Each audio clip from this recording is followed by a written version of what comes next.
So in this video, we'll download Microsoft SQL Server. Right, to do so, just head to learn.microsoft.com, click on documentation, and from there you click on SQL Server.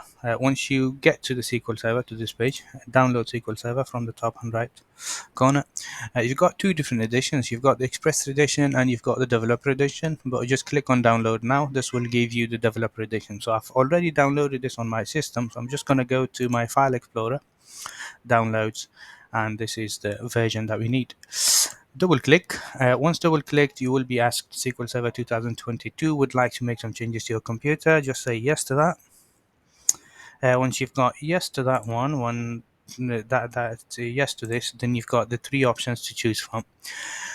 You've got the download media, custom, and basic. Basic is what we need to cover this course. So click on basic, accept your terms and conditions, and from here, if you wanted to, you can change your installation location as well. But I'm just going to keep mine the default as it is. So from here, C Program Files, Microsoft SQL Server, and I'll just click on install. This will probably take about a couple of minutes. So I'm going to stop my computer here. I'll let you get to this stage. And once we are at the end of this installation, I'll come back to the same screen because that will be the place where we need to download our SQL Server Management Studio also. So early now, so I'm back up.